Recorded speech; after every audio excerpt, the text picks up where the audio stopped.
నమస్కారం. బీఆర్కే భక్తి ప్రేక్షకులందరికీ స్వాగతం. నేను మానస. ఈరోజు మనతో పాటు ఉన్నారు ప్రముఖ ఆధ్యాత్మికవేత్త, జ్యోతిష పండితులు, భారతీ శంకరపీఠం వ్యవస్థాపకులు బ్రహ్మశ్రీ తిరుపతి మూర్తి అవధాని గారు ఉన్నారు. గురుగారిని అడిగి మరికొన్ని విషయాలు తెలుసుకుందాం. నమస్కారం గురుగారు. ఓం శ్రీ మహాగణాధిపతయే నమః. గురుగారు, చాలా మంది ఉన్న స్థితి నుంచి మనం ఉన్నత స్థితికి వెళ్ళాలి అని చాలా మంది అనుకుంటారు. అలాంటి వాళ్ళు ఏ మంత్రాన్ని జపించాలి? అలాంటి వాళ్ళకి ఎలాంటి పరిహారం చేసుకుంటే మంచిదంటారు? తప్పకుండా అమ్మా.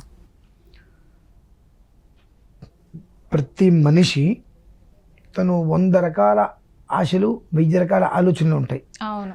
ఏదన్నా 2 రకాల ఆలోచనలు, 2 రకాల ఆశలతో ముందుకు వెళ్ళడం, అలా ముందుకు వెళ్తే జీవితం బాగుంటుంది. కానీ 100 రకాల ఆలోచనలు, 1000 రకాల ఆశలు, వీటితో వెళ్ళటం వలన ఇది కాకపోతే అది, అది కాకపోతే ఇంకోటి అని చెప్పి రకరకాల ప్రయత్నాలు చేస్తూ కదలకుండా అక్కడే ఉండిపోతుంటారు. అటువంటి వాళ్ళు ఏ పరిహారం చేసినా ఉపయోగం ఉండదమ్మా. ఎందువలన పరిహారం మొదలుపెట్టినా, ఒక మంత్రం మొదలుపెట్టినా, మీరు ఊరికి అందరికీ వచ్చిన మంత్రం ఒకటి చెప్పుకుందాం. విషయం చెప్తా వివరంగా. ఓం నమ శివాయ అనుకో బాగుంటుందని, కానీ ఓం నమ శివాయ నాకు ఇంకా రాలేదు, ఓం నమ శివాయ నాకు ఇంకా రాలేదు, ఓం నమ శివాయ నాకు ఇంకా ఫోన్ మోగలేదు. అంటే వాళ్ళ ఆలోచన మొత్తం కూడా చేసే దాని మీద ఉండదు. ఏం వస్తుందో దాని మీద ఉన్నప్పుడు మనం ఏం చేసినా ప్రయోగం ఉండదు, ప్రయోజనం శూన్యం. కానీ మరికొంతమంది ఉంటారమ్మా, వాళ్ళు గోల్, గమ్యం, ఆ గమ్యాన్ని ఛేదించడం కోసం అది ఎంత కష్టమైనా, ఆ కష్టాన్ని అనుభవించైనా సరే ఆ గమ్యాన్ని చేరాలి, మధ్యలో వదులుకోవద్దు, గోల్ నా జీవిత లక్ష్యం అదే అని వాళ్ళు కొంతమంది ఉంటారు. వాళ్ళకి బాగా 100కి 100% ఉపయోగపడుతుందని నేను చెప్పేది.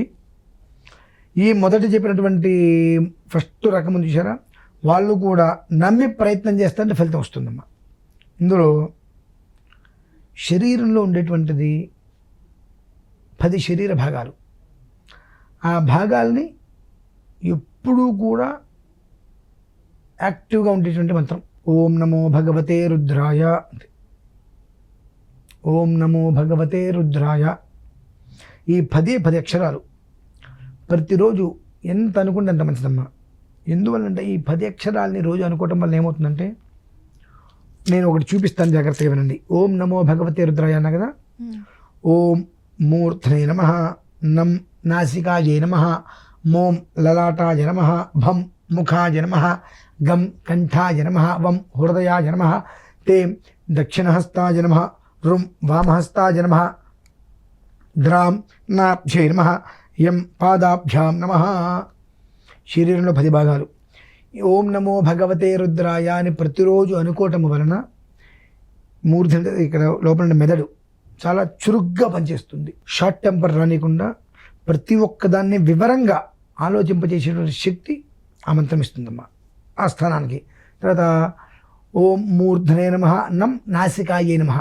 ఓం నమో భగవతే కదా, నం నాసికాయే నమః అన్నప్పుడు శ్వాసకోశ సంబంధమైన వ్యాధులు మనకు రానికుండా, జలుబుచి అనాల్సిన అవసరం లేకుండా, ఎప్పుడు ఆ శ్వాస అనేటువంటిది ఏ ఇబ్బంది లేకుండా, శ్వాసకోశాల మధ్య ఎలాంటి ప్రమాదములు లేకుండా చక్కటి శ్వాసకి అది దారితీస్తుంది.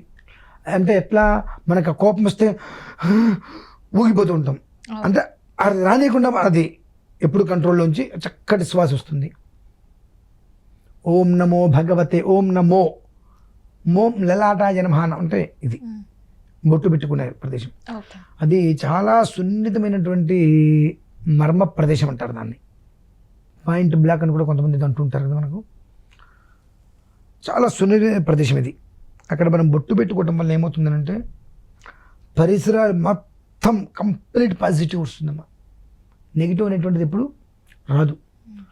కనుబొమ్మలకి కింద, కనుబొమ్మల మధ్యలో బొట్టు పెడితే దంపతుల మధ్య ఎప్పుడు ఏదో ఒక కీచులాట.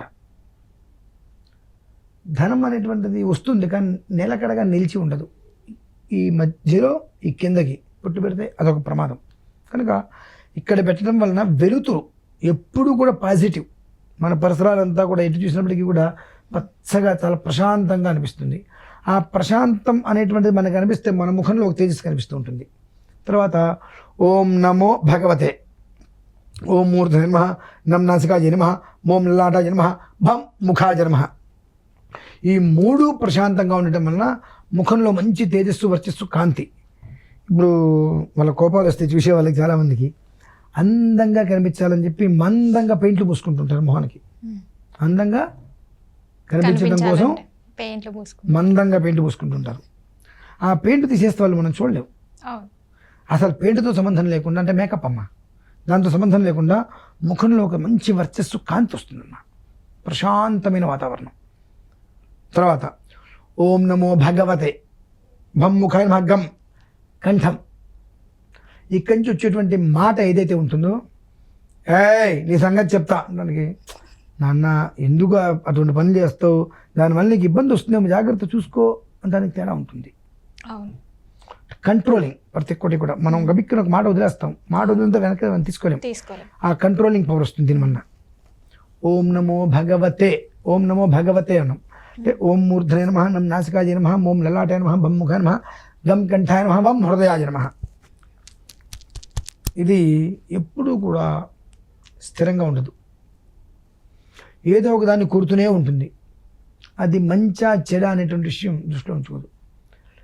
ఈ మంత్రాన్ని బాగా మనం రోజు చదవటం వలన హృదయం అనేటువంటిది హృదయస్థార విప్రఖ్యా త్రికోణాంతర దీపిక లలిత సహస్రనామం చెప్పబడింది.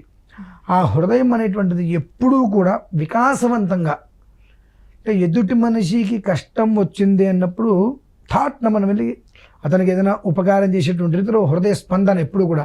కొంతమంది ఉంటారు ఏం చెప్పినా,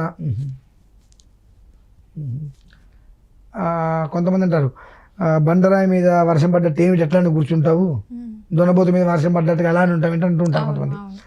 అటువంటి స్థితి లేకుండా అవతల మనిషి చెప్పే విధానాన్ని అనుసరించి ఎలా స్పందించాలనేటువంటి విషయం దీనికి తెలుస్తుంది.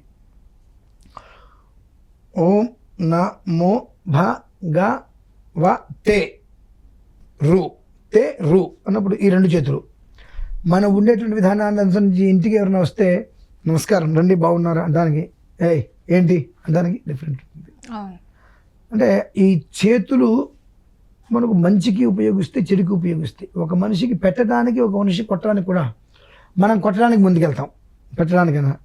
కాబట్టి ఈ మంత్రాన్ని ఉపాసన చేసుకుంటూ ఉండటం వలన ఎప్పుడూ కూడా ఒక మనిషికి పెట్టేటువంటి పరిస్థితి మనకు వస్తుంది.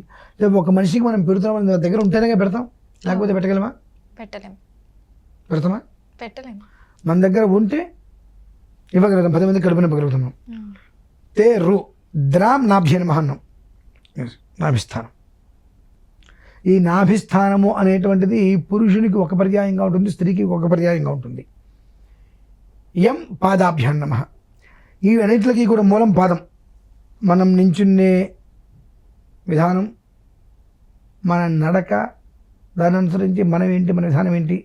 కొంతమంది బిల్డప్గా నించుంటూ ఉంటారు, కొంతమంది చాలా స్ట్రైట్గా నించుంటూ ఉంటారు, కొంతమంది కాలు వంకర పెట్టి నించుంటుంటారు, కొంతమంది నాకేంటి కాళ్ళు వెనక్కి గోడ కానిచ్చి నిలబడుతుంటారు. కొంతమంది విధానం, ఆ నించునే విధానాన్ని అనుసరించి జీవితం ఎలా వెళ్తుంది అనేటువంటి విషయం కూడా, ఆ నడవడిక ఎలా ఉండాలి అనేటువంటిది. ఓం నమో భగవతే రుద్రాయ అనే 10 అక్షరాలు కూడా ప్రతిరోజు అతను నిత్యం 28 సార్లు 27 సార్లు 30 సెకండ్లు అయిపోతుందిగా. అవును. కాబట్టి అంటే కనీసంగా ఒక 1.5 నిమిషము 2 నిమిషాలు అనుకుంటే ఒక 111 అయితే అవుతాయిగా. కూర్చొని ఓం నమో భగవతే రుద్రాయ, ఓం నమో భగవతే రుద్రాయ అని చెప్పి ఒక 111 సార్లు రోజు అనుకోగలిగితే తనంత ఆస్తికుడు, అంటే నిండు కుండవలే ఉంటారు. నిండు గర్భిణి ఎంత నిండుగా ఉంటుందమ్మా, ఎప్పుడు అంత నిండుగా ఉంటారు. ఆ మంత్రం అనేటువంటిది అనునిత్యం కనీసం రోజుకి 111 సార్లు 2.5-3 నిమిషాల మంది కాదనుకుని కూర్చుంటే నమస్కారం చేసుకుంటే మళ్ళీ మనం చేసుకోవడం. దీనివల్ల ఆ మనిషి ఇవాళకి రేపటికి 2 అవతలకి తనలో తేడా వచ్చేస్తుంది. ఏమైనా అన్నారనుకో, ఓకే నాయన మంచిది, శుభం, నన్ను తిట్టావు, నీకన్నా కలిసి వచ్చిందే, నన్ను తిడితే ఏమీ రాదు, నన్ను కొట్టావు, నీకన్నా కలిసి వచ్చిందే, రాదు, నన్ను కొడితే నా వాళ్ళు ఎవరైనా కేసు పెడితే నువ్వు జైలుకి వెళ్తున్నావు, కుటుంబం రోడ్డు మీదకి వస్తుంది కదా.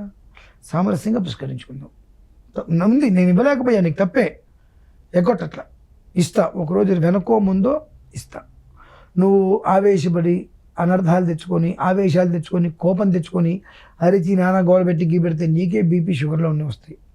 నాకు ఇచ్చి నువ్వు నష్టపోవద్దు అంటే నా చిన్నగా ఏదైనప్పటికీ కూడా. అలానే ఇతను ఇచ్చినా ఆయన గొడవలు చేయను, అరవను. మాట అయ్య బాబు ఏంటి అంటానికి ఆయన ఓకే నువ్వు కష్టంలో ఉన్నావు, నీకేదో ఉపకారం కావాలని అడిగావు చేశా, నువ్వేదో ఇప్పుడు బాగున్నావు కాబట్టి నాకు ఇవ్వాల్సింది నాకు ఇచ్చేసేసి, ఇవాళ ఇస్తావా రేపు ఇస్తావా 2 ఇస్తావా, 4 రోజులు టైం పెట్టుకో, ఒకేసారి మనట్లా నీకు కొంచెం కొంచెంగానే ఇచ్చేయి. ఆ రుణం అనేటువంటిది వద్దు. అంటే ఒకటి డబ్బు తీసుకొని నువ్వు కష్టపడ్డావు నిలబడ్డావు, నీ జీవితం మొత్తం దానికి రుణపడి ఉండాలి అవసరంలా. కనీసం నువ్వు నిలబడటానికి నీకు ఇచ్చిన డబ్బు అయితే ఉంటుందో ధర్మంగా ఆ డబ్బు తీసుకొచ్చి ఇచ్చేసి, అది నీ కుటుంబానికి మంచిది, నా కుటుంబానికి మంచిది, మన స్నేహం అనేటువంటి చెడిపోకుండా రూపాయి వల్ల ఉంటుంది. అదంతా చక్కగా నిదానంగా ఎదుటి మనిషికి అర్థమయ్యే రీతిలో చెప్పేటువంటి స్థితి ఆ ఓం నమో భగవతే రుద్రాయ అనేటువంటి 10 అక్షరాల వల్ల వస్తుందమ్మా.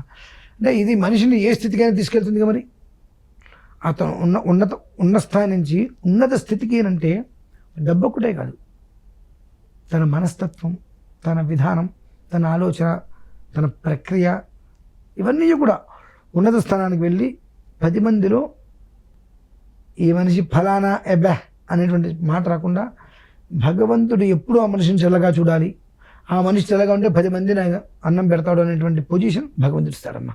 కాబట్టి ఓం నమో భగవతే రుద్రాయ అనేటువంటి మంత్రాన్ని ఖచ్చితంగా వాళ్ళు జపం చేసుకోవడం అనేటువంటిది ప్రతి ఒక్క జీవికి, మనిషికి కూడా సర్వకాల సర్వావస్థలందు కూడా అవసరం.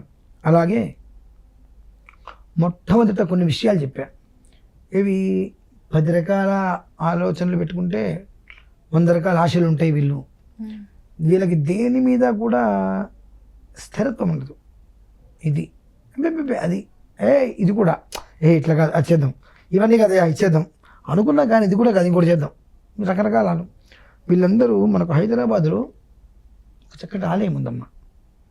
పోచంపల్లి వెళ్తే త్రయంబకేశ్వర స్వామి ఆలయం ఉంది. మన భారతదేశంలో మొట్టమొదటి త్రిశూల ధ్వజం పెట్టినటువంటి ఆలయం. ఆలయంలో 360 శివలింగాల ప్రతిష్ట, 25 లక్షల పంచాక్షరి మంత్రాన్ని అక్కడ ధారదత్తం చేశారమ్మా. ఇటువంటి అస్థిమితంగా ఉన్నవాళ్ళు ఆదివారం కుదరకపోతే సోమవారం, అది ఆదివారం శ్రేయస్కరం అక్కడ. ఆదివారం కుదరకపోతే సోమవారం, లేదంటే ఆదివారం రోజు నాడు వెళ్ళి స్వామివారి మీద భస్మం వేసి అన్ని నీళ్లు పోసి ధూపం దీపం నైవేద్యం అంత పండు పలవ పెట్టి వచ్చేయడం. అలా కనీసం 5 ఆదివారాలు చేయగలిగితే మీ అదృష్టం బాగుంటే మీకు అక్కడ శ్వేతనాగు దర్శనమిస్తుందమ్మా. అదృష్టం బాగుంటే శ్వేతనాగు దర్శనమిస్తుంది. రోజు తిరుగుతుంది అక్కడ. శ్వేతనాగు దర్శనం కనుక మీకు లభ్యమైందా ఆ జీవితం అమోఘం. దర్శనం ఇవ్వకపోతే అదృష్టం లేదు అని కదమ్మా. 5 వారాలు కనుక వెళ్ళి రాగలిగారా ఖచ్చితంగా జన్మ మారిపోతుంది. అంత అద్భుతమైనటువంటి ఆలయం కొన్ని ఉంటాయి. ఏంటి, మంత్రం దృష్టి పెట్టి మనం చేయలేకపోతున్నాము అనుకుని కొంతమంది దైవ దర్శనానికి వెళ్తే బాగుంటుంది అనుకుంటారు. అటువంటి వాళ్ళు ఏంటంటే ఆ ఆలయానికి వెళ్ళి అంత భస్మం ఆయన మీద చక్కగా చల్లి ఒక జాకెట్ ముక్క తీసుకొని భస్మం జాకెట్ ముక్కలో వేసి విదల్చాలట స్వామివారి మీద. విదిలిస్తే మొత్తం ఆయన మీద పడుతుంది. చుట్టూ 360 శివలింగాల మీద భస్మం పడుతుంది. పడిన తర్వాత శుభ్రంగా నీళ్లు పోసి అభిషేకం చేసేసుకొని ఒక కొబ్బరికాయ కొట్టుకొని రెండో ఫలము నివేదన ధూపం దీప నివేద్యం పెట్టుకుని నమస్కారం చేసుకొని 10 నిమిషాలు కూర్చొని ఓపిక ఉందా ఆ పూట ఈ ఉల్లిపాయ వెల్లుల్లి ఇవన్నీ లేకుండా అంత అన్నము పప్పు కూర అక్కడే చిన్న కట్టె పొలాలు ఉండి అక్కడే ఉంటాయమ్మా.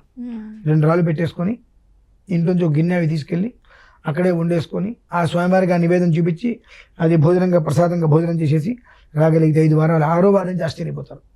అంత అద్భుతమైనటువంటి స్థితి కూడా ఈశ్వరుడు ఇస్తారమ్మా.